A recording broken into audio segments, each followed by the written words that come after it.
সম্প্রতি বাংলাদেশিদের জন্য যুক্তরাষ্ট্রের ভিসার ক্ষেত্রে সর্বোচ্চ $15,000 পর্যন্ত বন্ড জমা দেওয়ার নিয়ম হয়েছে।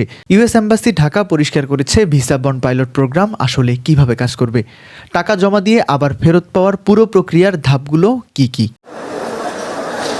প্রথমে আপনাকে স্বাভাবিক নিয়মেই ভিসা ইন্টারভিউ দিতে হবে। যদি কনসুলার অফিসার আপনাকে যোগ্য মনে করেন তবেই তিনি আপনাকে টাকা জমা দেওয়ার নির্দেশনা দিবেন। অফিসার আপনাকে pay.gov এর একটি সরাসরি লিঙ্ক দেবেন। এই নির্দেশনা পাওয়ার ঠিক 30 দিনের মধ্যেই আপনাকে বন্ডের টাকা অনলাইনে পরিশোধ করতে হবে। টাকা জমা দেওয়ার পর ভিসার মেয়াদ সর্বোচ্চ 3 মাস। এই সিঙ্গেল এন্ট্রি ভিসা দিয়ে মাত্র একবারই আমেরিকায় প্রবেশ করতে পারবেন। এছাড়া যে কোনো এয়ারপোর্ট দিয়ে যুক্তরাষ্ট্রে ঢোকা যাবে না। নির্ধারিত কিছু পোর্ট অফ এন্ট্রি দিয়ে আপনাকে যুক্তরাষ্ট্রে প্রবেশ করতে হবে। সবচেয়ে গুরুত্বপূর্ণ টাকা ফেরত পাওয়া। আপনি যদি ভিসার সব শর্ত মেনে নির্ধারিত সময়ের মধ্যে দেশে ফিরে আসেন তবে বন্ডটি স্বয়ংক্রিয়ভাবে বাতিল বা ক্যান্সেল হবে এবং আপনার জমা দেওয়া অর্থ আপনাকে ফেরত দেওয়া হবে। তবে আমেরিকায় থাকাকালীন কোনো কাজ করতে পারবেন না এবং অবশ্যই ভিসার মেয়াদ শেষ হওয়ার আগেই দেশে ফিরতে হবে।